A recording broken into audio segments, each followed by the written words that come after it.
Is it because you have prolapse? Is it because your muscles are non-relaxing? Is it because of the posture you have on the toilet that's not allowing things to empty completely? So you want to have an understanding of why, so that you can then choose the right path to fix it. You are tuned into the Dr. Tina Show with Dr. Tina Moore. For more, visit drtyna.com. On this episode of the Dr. Tina Show, I'm sitting down with my friend Kim Vopni. You may know her as the Vagina Coach. She is the author of Your Pelvic Floor. She is a personal trainer. She's a restorative exercise specialist. She is the pelvic floor guru. And I absolutely love her content. I love her approach to things. And I thought it was critically important that I bring her on the show because many of you have reached out to me and said, Dr. Tina, I'm trying to start strength training, but I keep peeing my pants every time I do. And I take this seriously, although I was joking with Kim, I've got 99 problems, but pelvic floor dysfunction is not one of them. I feel for you. My heart goes out to you, especially those of you who have had multiple children. I understand this is a real concern and there is hope. So we're going to dive in with Kim today. We're going to talk all things vagina health, pelvic floor health, strength training, how it goes with it, the steps you need to take, and more. So without further ado, let's jump in. Kim, thank you so much for coming on the Dr. Tina Show today. I am very excited to have you here. You are a pelvic floor specialist and the vagina whisperer, as I think of you. And so we're going to have a really fun and colorful conversation today. We are. Thank you very much for having me. I'm excited to be here with you. Yeah. So tell me about your background. What do you do? How did you get into this? And why does it matter?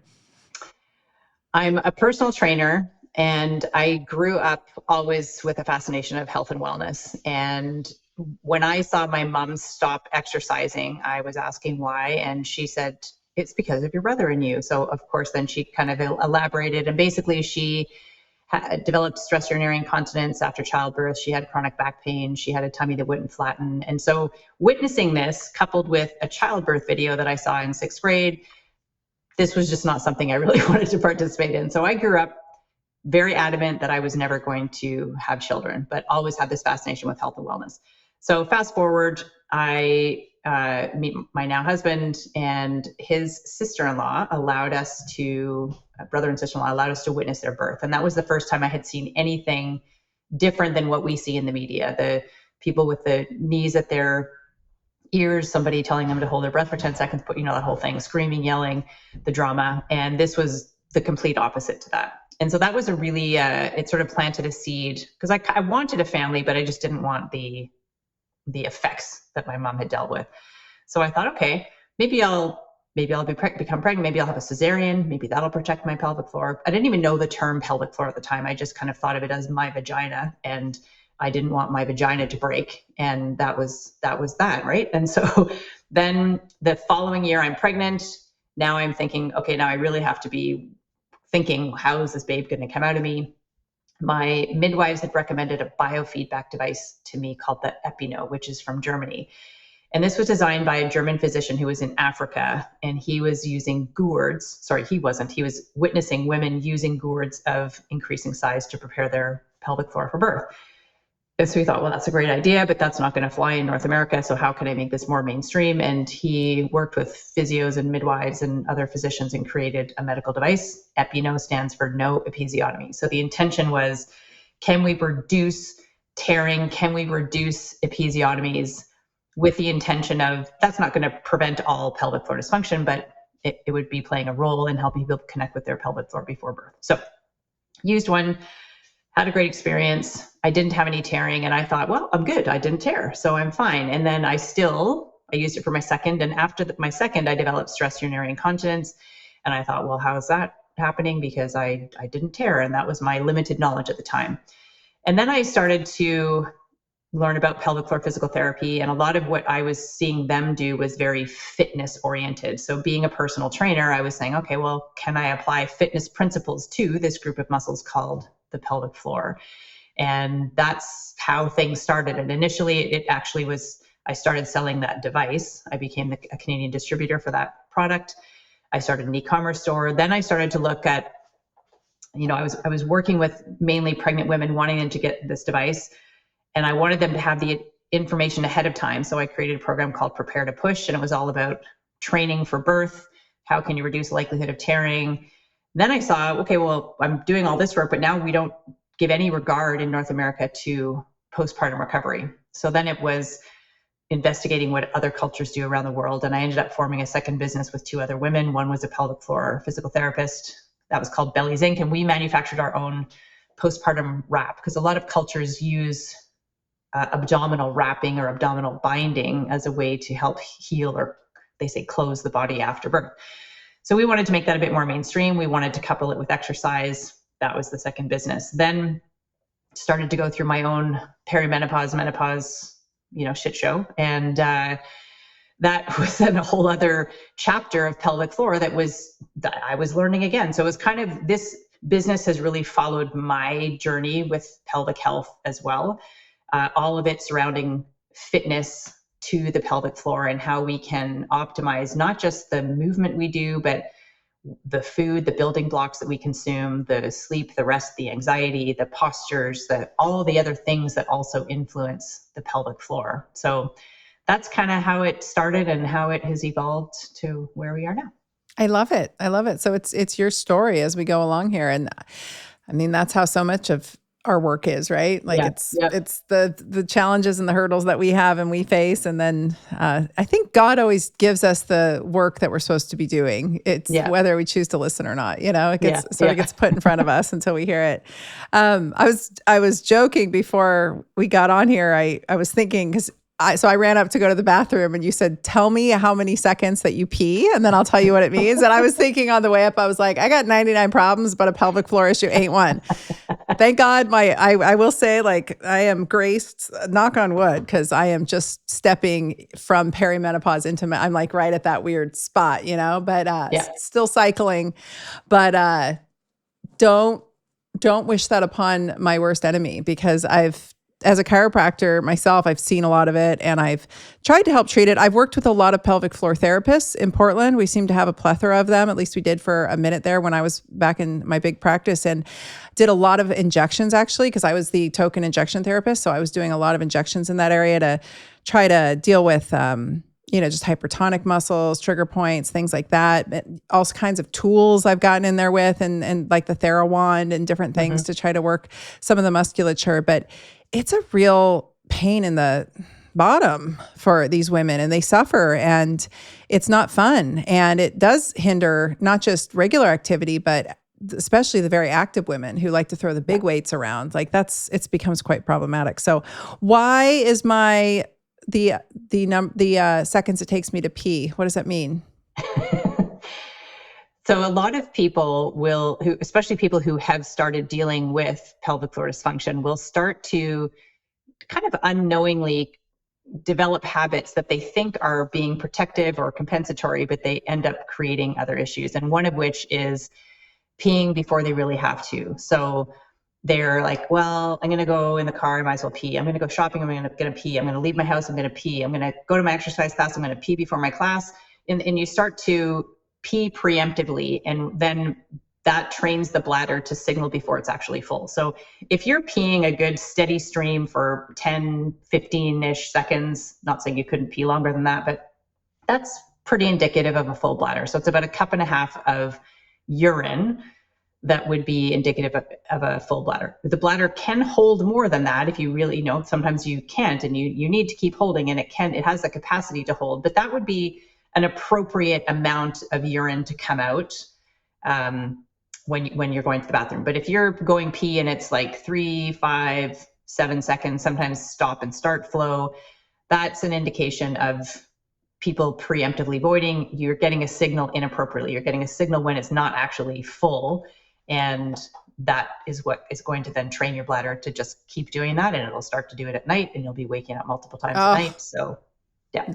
That's not good. No, so I'm the opposite. I tease people who have a bladder like a chipmunk, like my husband. And he's pretty good. I actually, and maybe I'm wrong on this, I try to hold it as long as I can. Not like pathologically so, not in a way that's, going to cause me backup issues or problems, but I definitely try to go to like full bladder and then void, but just instinctively thinking, I've done that since I was a kid, just because I want to well, I wanted to be able to get through a class. Like sometimes there were kids that always had to pee during class. They would get nervous and then they had to pee. So I always try to override the nervous feeling. And I think that's it for a lot of people. They get kind of like a little nervous something and then they instinctually feel like they have to pee. But more so just because I wanted to have control of my pelvic floor. I just want to be able to control it. And then I think a big problem that I saw in clinic, I'd love your thoughts on, is and I saw this more often with women who had pelvic floors that weren't really in good shape. You know, they weren't in good shape in general and it happened to me when I was in really bad shape. I was really skinny and out of shape. They don't void completely. So they do like what they think is a full void, but then they don't completely void. And then those women end up with a lot of urinary tract infections. Yeah. And it was happening to me in medical school. And I had the lab tech, the head of the lab at the clinic. She said, you have to do the final pee. And I said, what's the final pee? She goes, you sit there and you relax and there'll be a final pee. You have to get that out because it'll sit there in your bladder and get infected. So I've learned to get that little bit out too with intention, but I'd love to hear your thoughts because maybe I'm doing this all wrong. Yeah, it's a great point. So normal voiding would be every 2.5 to 4 hours. And when we sit down to pee and poo, technically, we need the pelvic floor muscles to relax in order for the bladder to contract or the rectum to void. And if we are not relaxing completely, then it can hinder that. And there's always going to be a small residual. Like the bladder is constantly filling. So there's always going to be a considered normal amount of residual, not a huge amount, but not enough to signal that you would need to go anymore. But so we should sit down, relax the pelvic floor, bladder contracts, pee comes out, and it comes to an end and we're done. That's what should happen. In people who have tight pelvic floors that aren't relaxing, it may be difficult to empty completely. The bladder is trying to contract, but the pelvic floor is not relaxing enough. There could be residual that's then kept. And some people notice that they feel like it's empty and then they stand up and then there's a little bit more that dribbles out. So that could be tight muscles. It can also be pelvic organ prolapse. So especially if the bladder has shifted out of its optimal position, it starts to bulge in the vagina, creates a little pocket where urine can get trapped. So that can make for that sensation of incomplete voiding, or that, stand up and then a little bit more comes out because the bladder then shifts now that it's empty and you stand up and move around. So double voiding is not what I say that everybody should be doing. However, if you notice that you feel like you have to push to pee, you shouldn't have to push to pee. You should not push to pee. If you notice that there's that post-void dribble, if you notice that you pee but it doesn't feel like it's completely empty, you can do a second void, like a double voiding strategy, where you sit and empty and then you stand up, do a few little hip circles, tuck, untuck, sit back down, take a breath in, relax the pelvic floor, and see what else comes out. So that's kind of like that last pee that you were told about. So not a strategy I would say everybody should adopt, but it's something that if you notice some of those things, then you can do that. But I would also then go figure out why that's happening. So go see a pelvic floor PT. Is it because you have prolapse? Is it because your muscles are non-relaxing? Is it because of the posture you have on the toilet that's not allowing things to empty completely? So you want to have an understanding of why, so that you can then choose the right path to fix it. And holding my bladder for, I guess it's 2 to 4 hours. That's, I would say, it's reasonable. Yeah. I try to override if I have just urinated and I feel the need to urinate, I try to override that. I try to hang on because I think that I think of it as a nervous bladder, and I don't want a nervous bladder. I want a bladder that I control. Yeah, absolutely. And it could be nerves, it could be anxiety, it could be tightness, it could be constipation, it could be low estrogen, it could be dehydration, it could be bladder irritants. Like there's so many things that could create that inappropriate symptom. And the strategy you have is, and a lot of people I have go through a bladder diary where they're tracking what they're eating, what they're drinking, how much water they're drinking, how much fiber they're eating, when they poop, when they pee, what the volume is, because they can start to then notice the habits. They start to notice the foods that are triggers for them. They start to notice, I don't drink as much water as I thought I did. So dehydration is going to come and play a role. And holding, like you're not using a bladder diary, you just have this awareness, but some people don't. So they use the bladder diary and it says, well, I just went an hour ago. I haven't had any bladder irritants. I haven't had a huge volume of liquid. This is an inappropriate signal. So then you step in and you can do self-talk to the bladder. You can use distraction techniques like curling your toes or doing calf raises, doing some pelvic floor activation or relaxation to help calm that signal. And within, 10 to 30-ish seconds, it should ideally be gone. And then you just carry on with your day. How much of that is interstitial cystitis? Like how much of that is just, because I know that that's a common autoimmune condition. And I know that a lot of women have sort of a low key version of it. Yep. I've seen a lot of that in my clinic and in my training as well. I just happened to, one of my mentors in medicine is like the vagina queen. That's her wheelhouse, Mine's regenerative injection therapies and peptides, and hers is like vaginas. And so she really helped me become hyper aware of how many women might be struggling with this. And I do have a touch of it myself. I've struggled with it in the past. It does make you think you have to pee all the time. Yeah. And it's a really irritable little bladder. Talk to me about that. Yeah, it's the autoimmune condition, interstitial cystitis, painful bladder syndrome is also another name that's maybe associated with it. And the challenge is it can present like UTIs. It can present because like if you have overactive muscles, it can present from bladder irritants, from low estrogen. So a lot of the symptoms are the same. And so it's kind of like, hypothyroidism versus Hashimoto's. You have to kind of distinguish, is it the autoimmune side or is it something different? And that's where that root cause investigation comes with pelvic floor PT, with a bladder diary, with diet changes, lifestyle changes. And if with all of that, nothing is changing, it takes a little while to go through it's like a process of elimination, a diagnosis of elimination for IC. So you want to address all of the other things first. And if it improves, not likely that it is the autoimmune form. If it's not, and you've tried everything and you've given it kind of that good college try, then possibly an IC diagnosis would happen. Yes, it is frustrating. It's really frustrating when it goes full bore and it becomes, because sometimes I'll see a cocktail of true UTIs chronically with a woman, aggravating and underlying interstitial cystitis. And then I know, and then it sort of loops and feeds forward.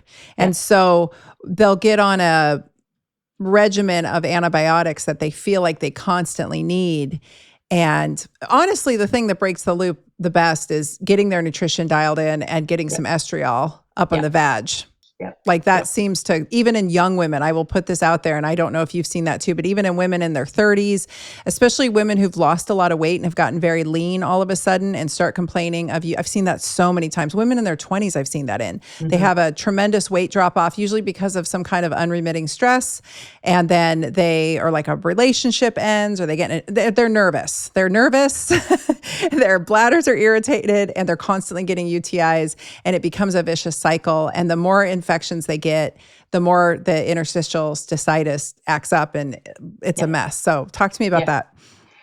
Yeah, estrogen can play a role. It's usually, I shouldn't say, I don't know the statistics wise, but from the younger generation, it's typically not the low estrogen per se, but it could be an improper, a non-optimal vaginal microbiome for whatever reason. So that could be diet related as well. That could be clothing related. That could be all sorts of things. But if we have a microbiome, especially that's lacking lactobacillus, which is the main bacteria we want, like in the gut microbiome, we hear the conversation of diversity. We want all sorts of different, and there's millions and trillions of bacteria. In the vaginal microbiome, it's not so much about the diversity, it's about having lactobacillus in abundance. And low estrogen can create a low lactobacillus state, but it's not always just that. So there's vaginal probiotics that can be taken orally or inserted vaginally that can sometimes help. There's supplements like boric acid, also used intravaginally, that can be helpful for some people. But again, you don't want to just throw those in and hope. You kind of want to go through that process, that diagnosis of elimination, with addressing the lifestyle factors first. So releasing tension, get evaluated. Is it some sort of muscle tension, or is it pelvic organ prolapse? Is it constipation? Is it dehydration? Is it bladder irritants or other things that you are consuming? There's companies now offering vaginal microbiome testing, so you can get an idea of the presence and the abundance of lactobacillus and see if that's something that you would want to address. But I wouldn't want to just send somebody and just throw darts at the wall and hope something's going to help. You want to go through and make the lifestyle changes first. For sure. 100%. Because if you don't, it'll keep coming back. Yeah. So what my 1-2 punch is a little oral methylene blue and a little topical estriol. And again, you're right. I mean, estriol is more predominant in women as they get older, for sure. I've just seen it when I mention the thin women, it's because when you get super thin, your estrogen drops off, usually precipitously, you know that. But just for the audience who doesn't know that, getting a 6-pack abs when you're not usually a 6-pack carrier can dump your hormones off the cliff. And that will work, but it sure will come back if all the things you didn't just mention aren't addressed. Yeah. And I look at people, I have people pay attention to their menstrual cycle as well, if they're having one. So that's another worry with that population, that they may lose their menstrual cycle. But if somebody is cycling and if they notice that they have certain symptoms, they feel more urgency, they feel more frequency, they feel a sense of heaviness. Now the uterus itself is fuller, is heavier. It will be managing a greater load just before our menstrual cycle. But that doesn't mean that everybody should feel like they have an urgent need to pee or that they have heaviness and pressure. But people with pelvic floor challenges usually say the week or the days just before my period, things are worse. And that is that declining and low estrogen state. And that's sort of mimicking and giving us a glimpse into menopause, where we are unfortunately not going to rise back up like we do when we're cycling and get back to a high estrogen state. We will be forever in that low estrogen state. And that's where the role of vaginal estrogen, systemic estrogen can come in and play a role there as well. 100%. And how about partners? I feel like you can be allergic to your partner and it can cause all kinds of disruption down there. Yeah, that is. I haven't seen a lot of that in my community. There hasn't been a lot of people talking about that. Not something that comes up very often, but I do know that is absolutely something that can happen.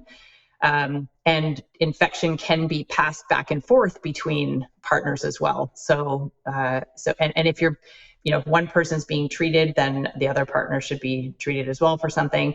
And also from an estrogen piece, a lot of people say, well, what if, is it okay for me to pass my estrogen to my partner? And I always say, put your estrogen in and on your vulva, in your vagina, after all the activity has happened, just before you go to bed. Not that it's dangerous for your partner, but you want it. You want it for yourself. You don't want it to be rubbing off on your partner. And so with vaginal estrogen, it's so low dose, it's not like little to none is absorbed systemically. And the same would go for your partner as well. And so it's not from a safety perspective. We want the benefits of the estrogen, so keep it for yourself. Yes, I love that.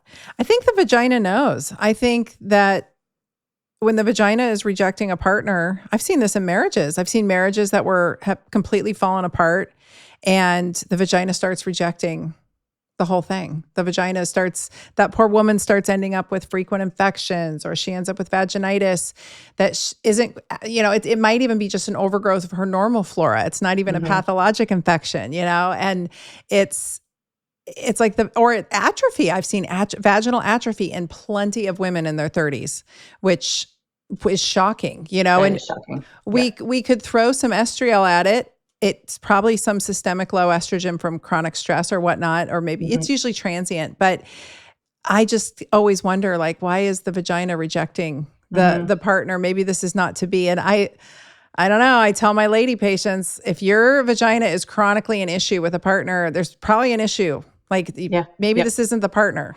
Yeah, the body is so wise, and we have to listen to those symptoms. And I think, and signs and signals, and we live in this world of distraction, and we don't always pay attention to what's going on, and we have these annoyances, and we don't look also for the deeper meaning in those signals, right? I think it's so true. The vagina knows. Yeah. If the vagina says no, then something's going on there. And if the poor woman is really struggling consistently, I just stop to wonder, what's going on, not just systemically with the woman, but in her. Does she hate her job? Does she hate her husband? What's going on? It's a tough conversation to have with folks. Yeah. And those sensations, like the sensations or the emotions with anxiety and stress and overwhelm will absolutely can bring on pelvic floor challenges, signs and symptoms, can exacerbate. So if you have an existing issue, a lot of people will notice, like when they don't sleep well, when they've had a stressful day, their symptoms are worse. And so again, it's removing us from what is creating that stress, that overwhelm, those anxious thoughts. Where a woman today on my call was saying, I was on vacation and I could go for hours and I didn't have any senses of urgency. And as soon as I'm back home, I'm back here. What's going on? And it's sort of like, I know we can't be on vacation all the time, but there's a drastic need of change. There's a drastic difference between this sort of parasympathetic state you're in on your vacation with this constant sympathetic state you're in your day-to-day living. So how can you blend and get more into that, more of not living in parasympathetic, but get more of that in your life so we can have some sense of balance. Yes. And I will just add here, because I know there's probably men who listen to this show who've either signed off by now or thinking, why am I listening to this episode? A, if you have a female partner, you should understand this. And B, yep. This stuff happens to men too. I've had many men in my practice with all kinds of bladder dysfunction, very similar presentations to what we're talking about. They're dealing with the same stuff, erectile dysfunction. There's something, it's almost like a different brain for real. And it's got its own little stress response, its own little stress barometers. And the gonads know. Yeah. And I just did I haven't posted it yet, but I was filming a video today talking about how, I see Viagra ads in subways, on TV, like everywhere. You're hearing about Viagra, and it is handed out like candy for men with erectile dysfunction. Where are the ads for vaginal estrogen? Yeah. So the men who maybe don't have pelvic floor challenges right now, but erectile dysfunction is a pelvic floor challenge, they are getting erectile dysfunction and then they think everything's solved and everything's fine. And they are now looking, many of them, for vaginas, and those vaginas are dry and irritated and it hurts to have sex. So there's this huge disconnect here.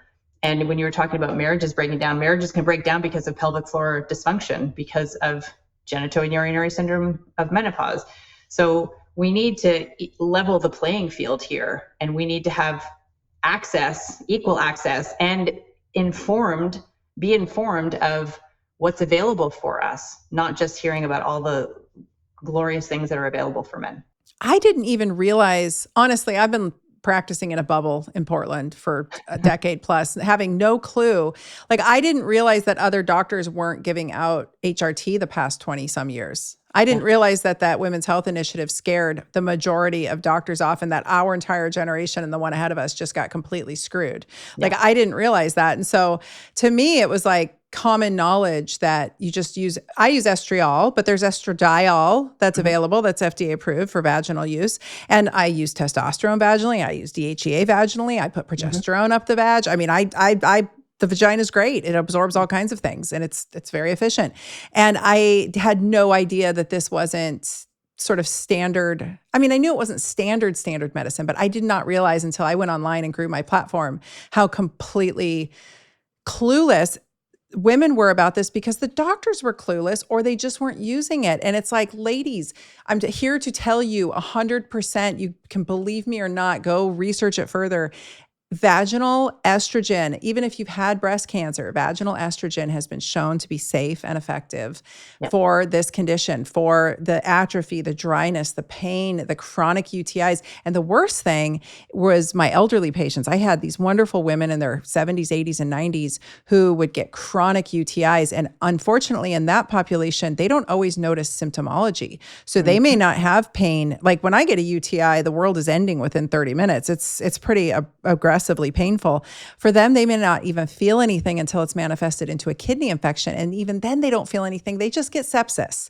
Yeah. And they're coming into my clinic to get their knee injected. I run a urinary urinalysis on them with a dipstick.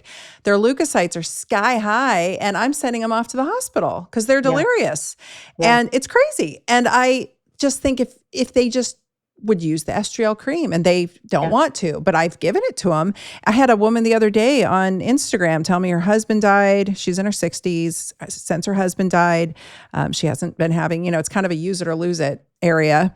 And she hasn't been using it. And so now she's got chronic UTIs and she was just beside herself. And I said, have you asked your doctor for vaginal estrogen? And she said, I didn't know about that. And she went in and asked and then reported back to me months later. She's like, thank God for you. I had life-changing, no more UTIs, no more chronic UTIs. So it should be like, I jokingly say it's an essential nutrient. Like from the start of your menopause for the rest of your life, I really believe that pretty much every single woman would benefit from vaginal estrogen. And there are people who don't know. There are people who ask, like who know and ask, but their doctors deny it because they are not informed still on the updated evidence. And that just so bad. Boggles my mind. It boggles my mind. They can hand out birth control pills. They can hand out antidepressants that all have side effects, but bioidentical hormone therapy, no danger. Well, and that's just not true. I had a doc the other day write to one of my clients and say, I'm for HRT, I'm just not for BHRT. And I'm like, dude, show me you don't understand hormones, because the stuff that's available from the regular pharmacy is bioidentical. Anything that says estradiol on it is bioidentical. So it's fine. You don't have to get this stuff compounded. You can get it right over the counter. You put it on your face too. It's great.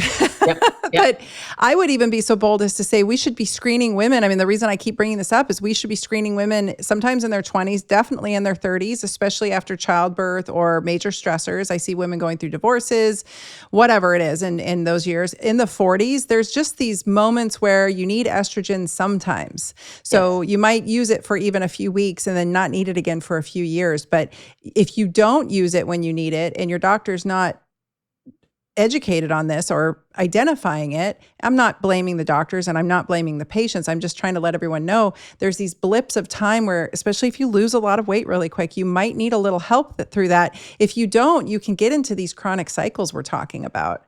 And they're hard to break sometimes because once that nervous bladder gets nervous, and that interstitial cystitis gets kicked on, this is a tough thing to unwind.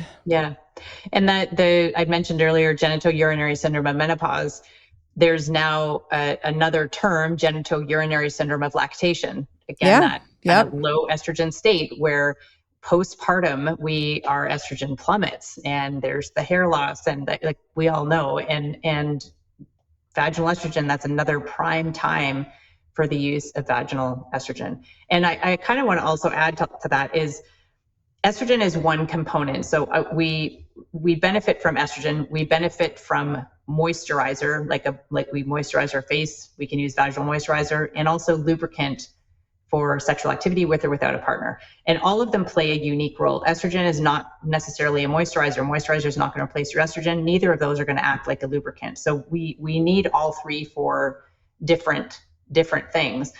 Moisturizer is more, daily. You can use it multiple times a day. Hyaluronic acid is a very well-established ingredient, but there are other ingredients as well, like shea butter, olive oil. Some people use coconut oil as a moisturizer, but it's more like I would consider it more like a lubricant. It's more like a reducing friction as opposed to being a true moisturizer. But taking care of the skin in our vulvas, taking care of our vaginas is so important. And when everything is working optimally, we don't think about it and life is great. But as soon as there is something not working optimally, because it influences so many things, our continence, our sexual response, our organ support, our core control, our ability to work out, everything is influenced by our pelvic floor. And so if we want kind of that freedom of not being distracted and worried and anxious about, is there a bathroom? Can my partner see it? Am I leaking? All these things, we really need to pay attention to our pelvic floor. And sooner than later, don't wait for there to be an issue to then go and take action. Intervene early, start early so that you can avoid the suffering. 100%. That's yes. Your vagina is going to be your first telltale sign that something's wrong with your hormones. And something I argue for is go get your hormones intervened on earlier than later. Find somebody who's willing to work with you, because there have been multiple points in my life since my mid-30s where I needed some hormonal, systemically and locally, some support. And I don't mess around with a vagina. Like I really enjoy having a healthy sex life, and I have a healthy husband, and that's an important part of our marriage. And if that went, I think our marriage would go. Yeah. And I know it's not as important for some couples, and that's okay too. But for us, it really is. And so I can't afford to have my vagina offline. Yeah. And I can't afford to have my back in pain. So, I mean, this is another reason I take really good care of my body. It's a promise to my husband, not that to serve him that way. It's a promise that I won't be a hindrance or a burden in the parts of our marriage that are, whatever the person's love language is, right? Like I give him sex in the morning. He makes me coffee. If I don't get the coffee, I get cranky. That's part of the deal. But it's a promise to yourself too, right? Like when we show up for ourselves, it's a very powerful message to put ourselves first. And so many women do not.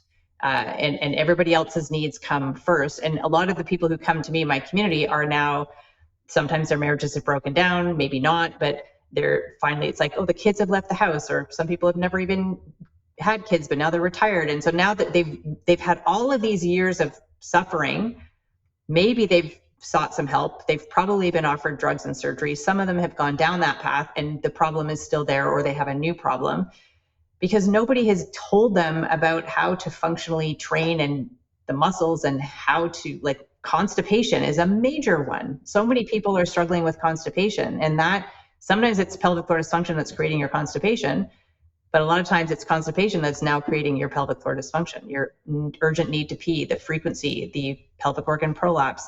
So there's so much more than just what people have heard of Kegel exercises, which we know work, but they need to be done correctly and consistently. And most people don't do them correctly because they've never been taught. So there's this disconnect of, again, women just kind of being left to, well, go figure it out. And we're going to gatekeep all of these things until you really absolutely is so bad, then we'll maybe let you have a little bit. I just think that is crazy. We deserve this information much earlier in life. We deserve access to all things that can help us maintain the tissue integrity, the muscle strength, the everything, so that we can have a healthy sex life, so that we can run, jump, lift for our bones, for our hearts, for our brains, like do all the things. Pelvic floor dysfunction is a major contributor to people stopping exercise. 1 in 2, like just under 50% of women stop exercising because of their pelvic floor. Oh, so no. If we think about the rates of osteoporosis, the rates of heart disease, the rates of diabetes, dementia, especially in that post-menopause phase, knowing that could have been somebody who's just starting to develop pelvic floor dysfunction in that perimenopause transition. It could be somebody who's started 10 years prior and they've still been suffering, and that's years without reaching peak bone mass and all the things. And it's breaking my heart how many people are now osteoporotic. They're afraid to move. They're afraid to do anything. And their life is this small cocoon where they're afraid to leave their home. And they're usually being denied systemic estrogen and HRT. Yeah. So we have done such a disservice to women in medicine. It breaks my heart. Yeah. It makes me crazy mad too. And it's frustrating, and it's ruining men's lives as well. It's ruining 1,000%. It's ruining their partners. Cause something I was thinking while you were talking about, these women are just kind of like struggling through it as they raise their children and this and that. Well, then they get to our age, their kids have left the nest, and they should be having the time of their lives. Like, the kids aren't around, right? Like, let's have all the sex. Let's go traveling. Let's have fun. Let's be, spontaneous and promiscuous with our partner like, let's have fun. Or maybe they're single and they want to go have dating and fun. I'm not judging, but they can't because their vaginas are broken. Yeah. And it's heart-wrenching. So something I want to share that I was just thinking about. I had a patient, so I did a lot of stem cells in my practice, and I had a patient come in and this was years ago, probably 10 years ago, she wanted vaginal stem cells because she had read that there was a doctor in LA who was doing them for lichen sclerosis, and she had low-grade lichen sclerosis. So I did it for her. She had great success. We had to follow it up with some PRP. I can't remember how many treatments of stem cells we had to do, but it really comes down in that case to, like, are we getting the lichen sclerosis under control? Because that's an autoimmune condition. And then lichen usually comes with some secondary infections, which is usually coming from the gut. So we've got candida, we've got some other things to deal with. So we fixed her up, and she was a naturopathic doctor herself. So she had kind of all the things in line. So it was a real easy cut and dry case. Anyway, it gets out on a forum that I'm offering this. So I start getting women flying in from all over the world Wow. to have their vaginas treated with stem cells. And Kim, it was heartbreaking. Yeah. Because the lichen sclerosis was so severe in some of these women, and their stories were heartbreaking. In many cases, extreme abuse. I won't say the words, but, they were attacked or they were mistreated when they were young and terrible things. And I would leave the room in tears. And they often had horrendous autoimmune disease raging elsewhere when I would finally get into their health history and do a comprehensive intake on them. And they had no idea. Like, no one had ever talked to them about this. No one had even ever suggested, like, they clearly have candida in the area. No one had even suggested using a topical antifungal to see if we couldn't calm that down. So that might calm the lichen down, because the lichen's responding secondarily to the immune onslaught of the candida. Yeah. And just in circles, right? And so I couldn't treat all these people from afar because I wasn't licensed in all the states they lived in. So we couldn't do comprehensive gut analysis and treatment. I couldn't do what I needed to do to get the vagina to calm down. So it didn't feel ethical to continue to charge them for these not only expensive, but painful and invasive treatments, right? Yeah. Like, needling someone's vagina is not fun for them. I've had it done. And I'm good with a needle, but man, so I quit doing it. I quit offering it, and people were devastated, and they were yelling at me, and they were like, well, there's no one else who will offer this. And I was like, I can't do it. It's breaking my heart. This is not like, I did joints. I did people's musculoskeletal system, which had its own set of grief and despair, but it generally was pretty straightforward. So I just share that because there's so much that can go wrong. And a lot of these women were young, or they were women our age, and they just weren't having any fun with their husbands anymore, and their marriages were dissolving. And so I'm sure you hear similar stories every day, but this is real. Yeah. And that's another kind of like the interstitial cystitis, where it can, many of the symptoms, not so much the visible presentation, but not a lot of people look at their vulvas.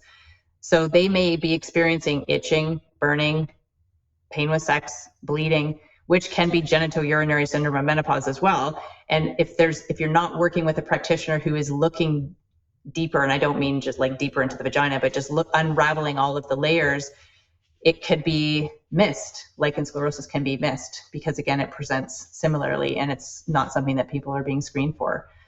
And the adhesions that I would see sometimes were so severe, and women had no idea. Yeah, it's heartbreaking. And the other piece, kind of on the same tangent, is hysterectomies. So the population who's going through the perimenopause transition, maybe post-menopause, more so before, who are dealing with heavy bleeding, some are dealing with fibroids. The three main reasons for a hysterectomy are heavy bleeding, fibroids, and pelvic organ prolapse. So if in so many of these women, 600,000 in the States alone every year, and 9 out of 10 are for benign conditions, prolapse, fibroids, heavy bleeding. So has anybody looked at the contributing factors to the prolapse, to the heavy bleeding, right? And so then they get their hysterectomy and they think, well, my problem's solved, not having been told that you have an increased risk now of incontinence and pelvic organ prolapse, of what's left, the bladder, the rectum, the intestines. And all those people should be seeing, I think all women in general should see a pelvic floor physical therapist at least once a year, but especially if you are going for surgery or you've had surgery, see a pelvic floor physical therapist first, see them as part of your recovery around 6 to 8 weeks post-op. And your need for all of the things we do, all of the lifestyle, all of the exercise to protect that group of muscles is now even more important, because we have the influence of scar tissue and adhesions, similar to like a different reason why you would have adhesions, but scar tissue and adhesed skin and tissue can interfere with optimal function. And so that one really drives me crazy. Those numbers are just bonkers. And that risk of organ prolapse after hysterectomy is even further increased if the reason you had the hysterectomy was for prolapse. Because again, so often that root cause is not investigated. So part of the reason that person developed a prolapse is from a constipation or from chronic heavy lifting with poor strategy. If we haven't addressed that of course it's going to happen again, and potentially even a greater risk because we now have changed the landscape and we have scar tissue and we've hindered muscle function. No retraining has happened. So that one breaks my heart too. That one makes me crazy angry because I rarely have met a woman who's had a hysterectomy where it was actually necessary because they didn't look deeper. They just didn't look under the hood. They didn't try progesterone. Like fucking duh. Yeah. Like seriously, that one alone, like, oh, you couldn't just write a script for some micronized progesterone to see if you could stop the bleeding, reduce inflammation, get better sleep, like topical, like everyone listening, topical progesterone is available over the counter in nearly every state. It's in your health food store. So is topical estrogen in many cases. You can buy topical estrogen off the internet. Estradiol, estriol. I'm not saying go and get it, but it's very readily available. It's in a lot of skincare. Like this stuff is, if it's that safe to be over the counter, I don't understand why a doctor is so lazy. You know why? We know why, because there's money in it. And then guess what? They take an ovary or two with them and they slam you into surgical menopause and don't tell you. So you're 35, you've just been slammed into surgical menopause, your life goes topsy-turvy, and then you gain 30 or 40 pounds because you just were slammed into surgical menopause, and that adds to the prolapse. And everything just gets, I've seen this story so many times, I can't see straight. And they would come to me because I did regenerative injection therapies, hoping I could tighten something up or fix it, and it's just like infuriating is the word because it's barbaric. It's medieval medicine. It's so unnecessary in so many ways.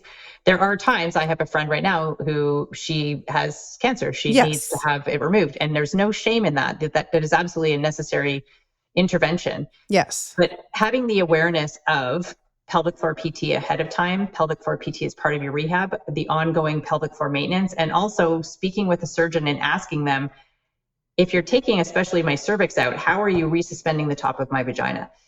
Because that, again, should be standard of care and gold standard, that especially if your uterus and the cervix is being removed, we need to resuspend. Like that part of the role of the uterus and the cervix is to hold the vagina up. So if we're taking it out, how are they doing it? One procedure is called McCall's culdoplasty, which, as far as my knowledge, is at this current time, that is gold standard. But studies have shown it's not universally accepted as everybody doing that.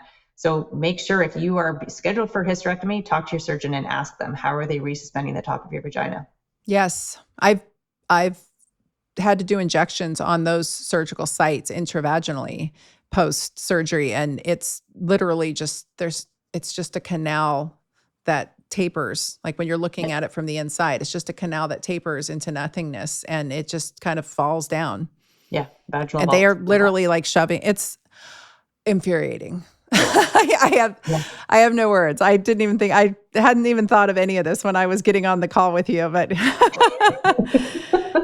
there's been a lot of my life and practice where I'm just like, what the like what on earth is going, and I'm not pretending to have all the answers. And I understand. I mean, I've had friends with horrendous fibroids who did opt for hysterectomy and they did everything. They tried everything and it just wasn't working. And I get it. Again, there's no shame, but let's just try the obvious. Like let's rule out the obvious first. And then I would say, obviously, pelvic floor PT or 1,000%. Your program, Buff Muff, like get in there and try. If prolapse is an issue, we can overcome a lot. And I treated a lot of women postpartum with pelvic issues, and you're right, their estrogen falls off.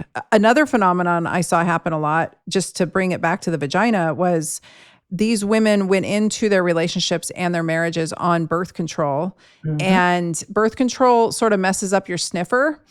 We have data to show this. I've been saying this for well over a decade, and I used to take a lot of heat for saying it, but it confused. We're supposed to sniff out a partner with the opposite immune system of ours so that we can counterbalance our immune system. And when you're on the birth control pill, that doesn't happen. So you might sniff out somebody with a very similar immune system and you might pass on those issues to your children. And I always wonder, like, the implications on the human race, the whole species, like what have we done, right, with the advent of birth control in that case? But that's a side note. So these women would get pregnant, they'd get off their pill, they'd get pregnant, they would have their baby. They didn't want to go back on birth control afterwards because it made them feel bad. And then they realized they hated their husbands. They picked the wrong person because they picked them while they were on the pill. I know this is a controversial hot take, but I saw this over and over again. And then we would couple that with the low estrogen that they were having postpartum. And it was a disaster. And these marriages would just fall apart with these tiny infants. And I kept seeing it. And then these women were always coming in because they had so much musculoskeletal pain because they were so stressed out and they were so low estrogen. And then just as we were getting them dialed in and getting their vaginal, I would see a gluten intolerance contributing often, like all kinds of food issues contributing to the vaginal issues. But we would get them all dialed in with the work of the PT, the pelvic floor PT and the chiropractor that I worked with in the clinic. And I kid you not, the second we get them dialed in, they'd be like, I want to have another baby. I'm pregnant. And you're just going, what? But it's a real thing. All of these things, I'm just throwing out variables here because I want women to understand they're not alone. And if they're going through this experience, like there's a lot of women going through this type of experience, and a lot of it manifests in your vagina. Yeah. And the pill can contribute to vaginal dryness. And the pill is offered to women with hot flashes and postmenopausal women. I know. And they're denied bioidentical hormone replacement therapy and they're offered the pill. And that one drives me crazy. And they're already going to be dealing with a dry vagina, and now you're giving them something that's going to dry it out even more. And then the pads that they wear are also going to dry the vagina out more. And it just, anyway. This is why I became a doctor. I kid you not. I became a doctor because I knew the entire allopathic system was effed, and I wanted to protect myself and my family from it. I learned as much as I could about the things that really matter. Like I can stitch up people. I can rehab their joints with regenerative injection therapies. I can adjust them. I can pull weeds out of the ground and not cure them, but help them out with herbal medicine. And this was like, you got to know the vagina a bit because it's really a source of grief. Yeah. Let's talk about strength training, and because that's my favorite topic. Let's talk about the good stuff. So tell me about, because I know you have the Buff Muff program. What's the premise of this? Like, how do women exercise who have vaginal prolapse, leakage, et cetera? Mm-hmm. We need to apply the same principles we do to any other part of the body. If we want to strengthen a muscle, we need to impart a load, and we need to, the stimulus needs to be such that it's hard. So then when we go back and we rest and we nourish our body, it has the building blocks to improve and get stronger for next time. The pelvic floor is the same as we have type 1 and type 2 muscle fibers. It's like the rest of the body. And so when my philosophy is, we need to, first of all, connect. We need to understand what the pelvic floor is, where it is, how it works in synergy with our breath, with our diaphragm. Connect with that, go through some cueing, some imagery to be able to voluntarily contract and relax the pelvic floor. And then we need to layer that into movement. So Dr. Arnold Kegel, if we've heard of something about the pelvic floor, it's usually do your Kegels. And a lot of people say, do them at every red light, or do them while you brush your teeth, or you have to do 300 a day. And gold standard evidence would say 3 sets of 10-second holds done 3 times a day. And I don't know about you, and I don't know very many people who will take 3 separate times in a day to exercise their pelvic floor. So compliance is low. And also we know that the majority of people do them incorrectly because they've never been taught, they've never seen a pelvic floor PT.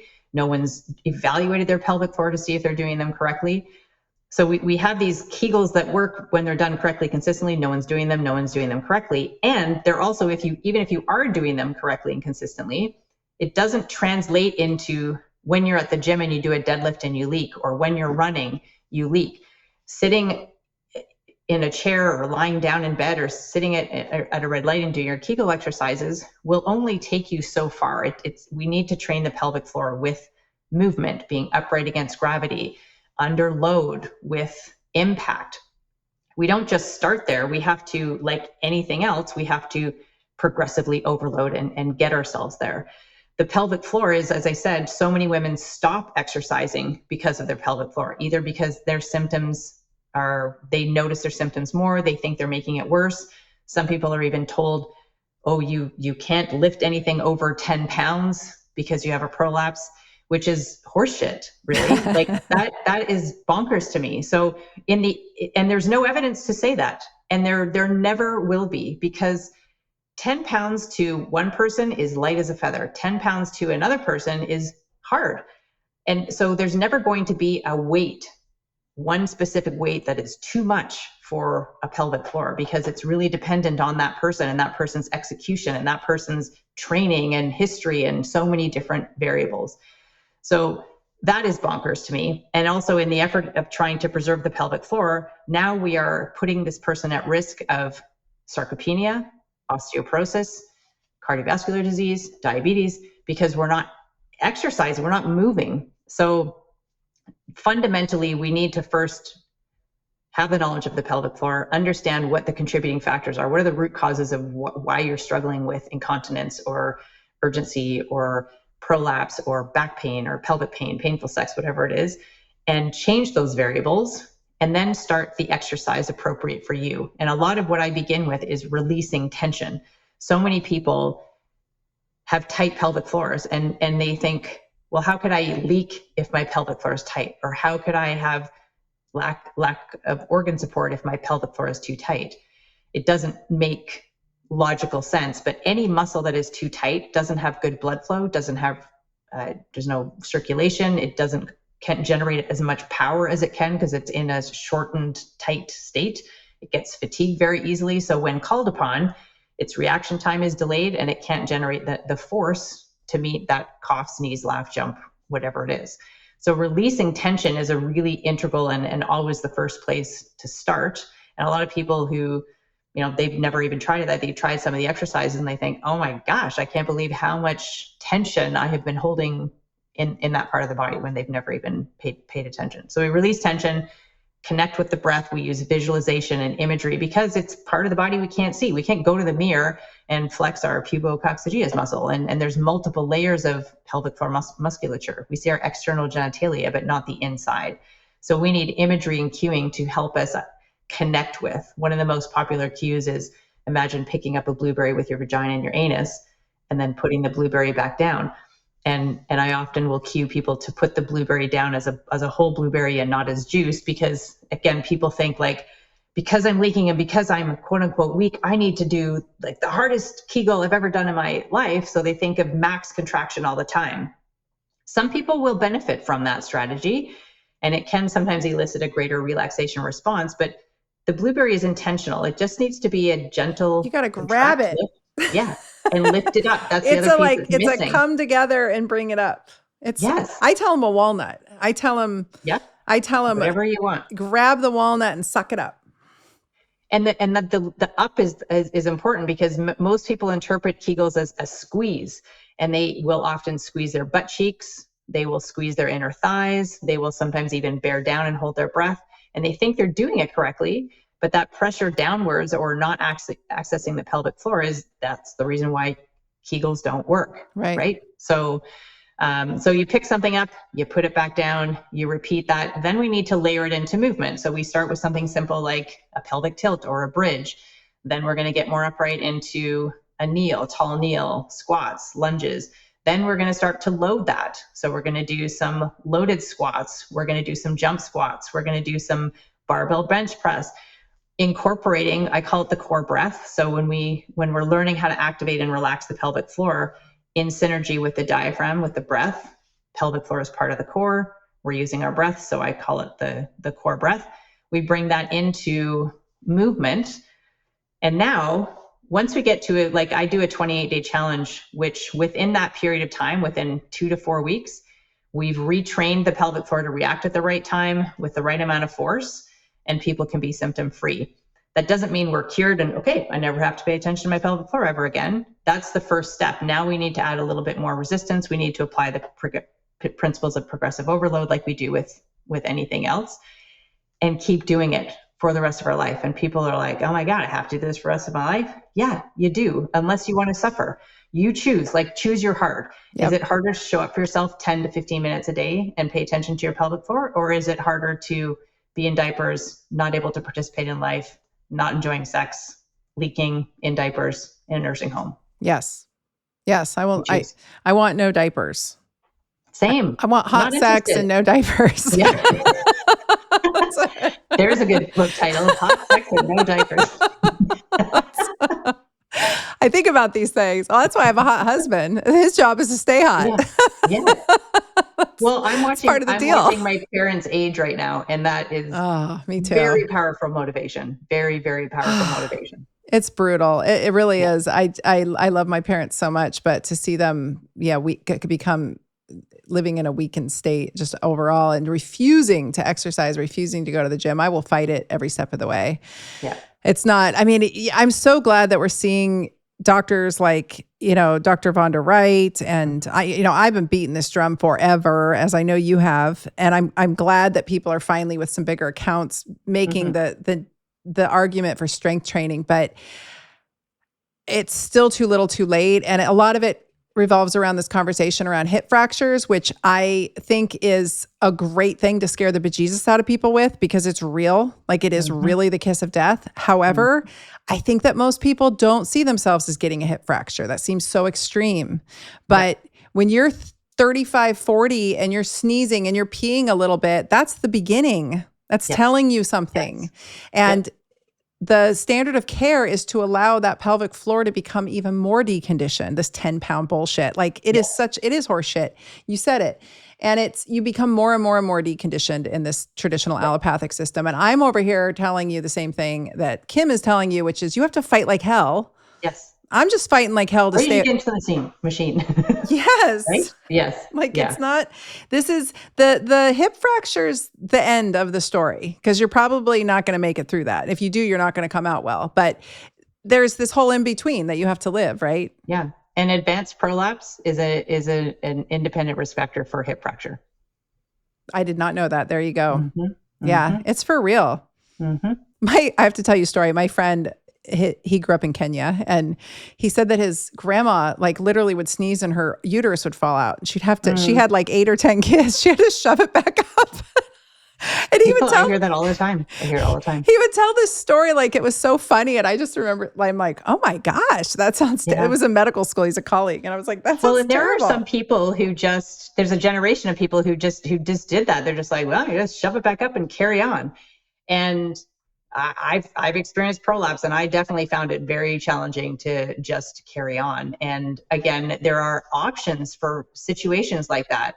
There are pelvic, there are pessaries. There is potentially surgery. Not everybody wants to go down surgery, and I don't want to. I want to take the shame away from surgery as well, because it can play a very positive role.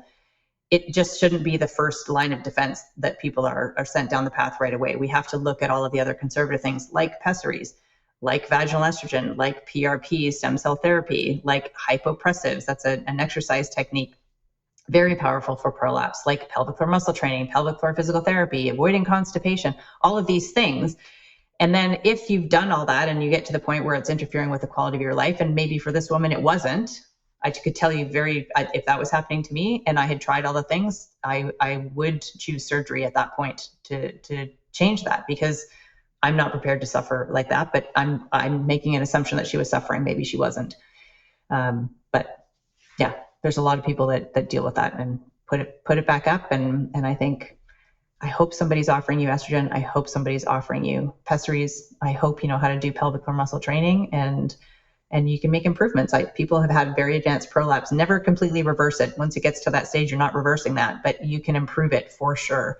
And even if you are going to choose surgery, you have to prehab. You have to do all that work ahead of time anyway. So you might as well try it and see what happens. Well, I love your approach, because you start them in a very reasonable, conservative rehab plan, and then you advance them to heavy lifting, which is, everybody can, I get that a lot from women. Well, I've had this, I can't lift heavy. I'm like, yes, you can, just not right now. Yep. And we all start somewhere, and we all start with little tiny barbells, and we all have to, I could not do a Turkish get up with a weight for months. I couldn't do a kettlebell swing for months. And now that's how I keep my pelvic floor tight and high is with kettlebell swings. They're magical. But I had to spend a lot of time building up to that, so I have back issues. I don't have pelvic floor issues, but same region. Same sisterhood. 95% of women with low back pain have some form of pelvic floor Yes, dysfunction. I'm sure it's driving the back pain. I do believe that because Yeah. I can work the muscles out with a Therawan and get some back pain relief. But yes, that SI joint, like it's all the same wheelhouse, you know. The other same good thing sisters. with the kettlebell swings is training for power, because that's another thing. Like we lose speed and we lose more type 2 muscle fibers, the quick contract relax fibers post-menopause. And so whenever we can train explosively, jump squats or kettlebell swings, like that's a really good way to add power training for your pelvic floor as well. Yeah. And it makes your butt tight and high. Mm-hmm. It's the other thing. Everything's getting flat and wide. I'm like, no, this cannot happen. I'm trying, Kim. I'm trying. Yeah. My daughter said yesterday, because I lost my butt with COVID and then I gained some weight and then my hormones went off the cliff. It's been a long story, but my butt's coming back. I've been working on it, doing a lot of hip thrusts and a lot of kettlebell swings. And my daughter yesterday goes, Mom, she's 25. She's like, I don't think you're ever going to have that juicy booty you had 10 years ago. And I was like, oh, yes, I am. Just because you said that. We'll get there. She got me into strength training because I was going to give a lecture at the chiropractic college and it's all men there. I was single and it's all men there. And I was like in a pretty dress and I was looking hot. And I had probably 12. And she's like, Mom, you can't wear that dress. You have lady butt. I was like, what's a lady butt? She's like, when it gets flat, you need to put those Spanx on. And I was like, oh, hell no, I am not putting Spanx on. I'm not wearing Spanx. So I started strength training and I started building a butt. And then I realized the opportunity for your metabolic health with building a butt, right? And train the glutes is my motto. So also good for the pelvic floor. To hell with everything else. Like worry about your glutes and everything will start to fall in line much more quickly. And so anyway, that's the story. And now I'm back to lady butt. So we shall see. Project Booty underway. Yes, it is. Well, I just love you, lady. And it was so fun to talk to you. And I hope that my followers found this intriguing and interesting. You have such a great platform. You've got the Vagina Coach on Instagram and huge following. You've got YouTube. Tell them where to find all the things. Yeah, thank you. This was a fun chat. Vaginacoach.com is my website. All of my social media channels are at Vagina Coach. And Instagram is where I hang out the most. Me too. And we should, I don't see your stuff that often, so we should interact more on there. Yeah. I think our audiences are probably very similar and I really hope they find value in this talk because I know that a lot of my audience have been asking for this. So you were the one to bring on. Awesome. All right. Well, thanks for coming on the Dr. Tina Show and I will have you back. We're going to, after my operation butt, we'll see. Glute building. We'll see how I do. We'll reconvene. Awesome. Thanks, lady. Thank you. Thanks for listening to the Dr. Tina Show. This is a Wellness Loud production produced by Drake Peterson and mixed by Mike Fry. Theme song is by John the Guilt. You can watch the full video version of this podcast inside the Spotify app or on YouTube. As always, you can email the podcast at podcast@drtyna.com. That's DRTYNA. And if you like this episode, please rate, review, and subscribe on your favorite podcast app. You can also find all of my offerings on my website at drtyna.com. For more shows by my team, go to wellnessloud.com. See you next time, and thanks for listening. This podcast is for general informational purposes only. It does not constitute the practices of medicine, nursing, or other professional healthcare services, including the giving of medical advice. I am a doctor, but I am not your doctor. No doctor-patient relationship is formed. The use of this information and the materials linked to this podcast is at the user's own risk. The content on this podcast is intended not to be a substitute for professional medical advice, diagnosis, or treatment.